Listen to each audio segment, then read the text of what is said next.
Hi, everybody, and welcome to organ practice. Normally, I do these talking about what church repertoire I'm playing, but right now I am getting ready to play the Duruflé Requiem in a couple weeks with the Kansas City Chorale. If you don't know who the Kansas City Chorale are, you need to look them up. And this video is just a little bit about the process of preparing for that performance. They have several Grammy Awards, so I always feel lots of pressure to do a good job, and I've listened to the Duruflé Requiem my whole life, but I never had the chance to play it before, and it is hard. And I just want to show you one of the passages that's super tricky and hard. And it's some of the things that organists have to do that almost no other musician has to do.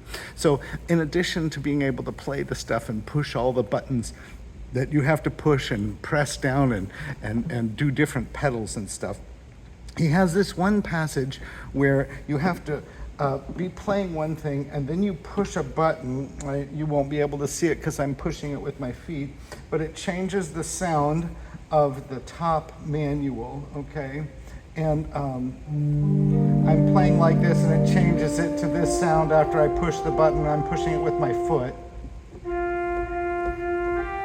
Not a big change, but a subtle change to bring out the difference. And why he does that is because all of a sudden this is playing a Gregorian chant. It's Duruflé. He likes Gregorian chant. So the left hand is playing the Gregorian chant that the piece is based on. Now here's what's interesting. I'm playing a pedal line. You'll hear this. And my left hand will start playing this Gregorian chant.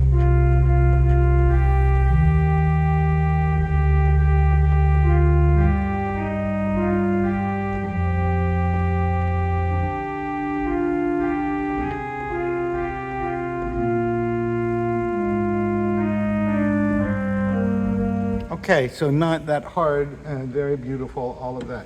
At the same time that that's going on, he has an accompaniment going on that sounds like this.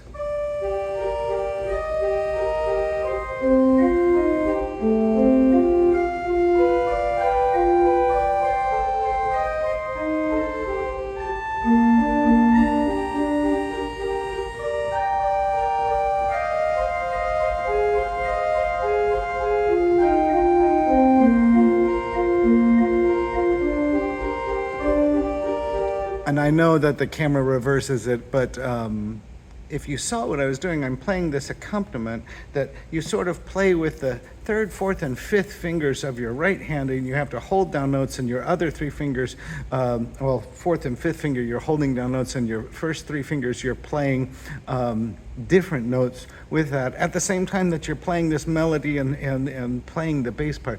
But if you notice, if you watch closely, at some points my hand got too far apart to play it with one hand, so I was doing this.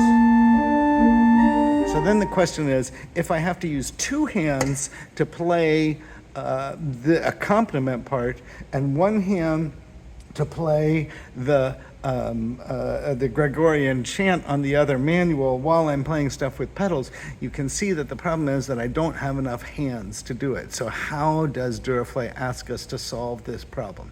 Well, he wants you to use some of your fingers from the hand that you're using to play the Gregorian chant to reach down and help this hand so that you're playing. If you can see, I don't know if you can see with this camera, I'm playing on both manuals at the same time. And I'll try to do it slowly so that you can see sort of what I'm doing right where it comes in. And I'll point out the spots where it happens. So watch this. Here's the beginning of fine.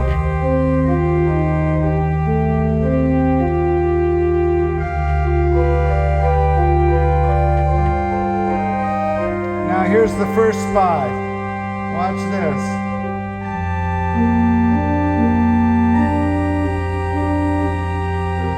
I hope you can see that. So I'm doing.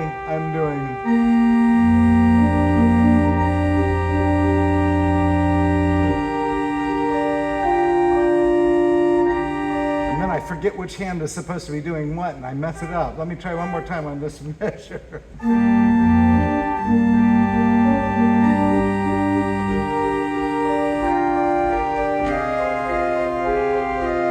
Now the other hand has to come down and take over for a couple notes. Now I'm back to switched hands.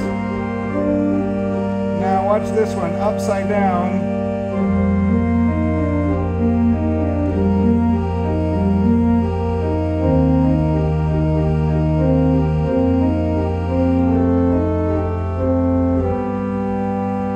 One of the things that makes the piece ingenious but also incredibly difficult to play, to figure out all those spots where you have to use this hand to play two different keyboards at the same time. Okay, so be sure to check out Kansas City Chorale Duruflé Requiem. That's coming up in about 2 weeks, March 8th, I think. You don't want to miss it. They sound beautiful.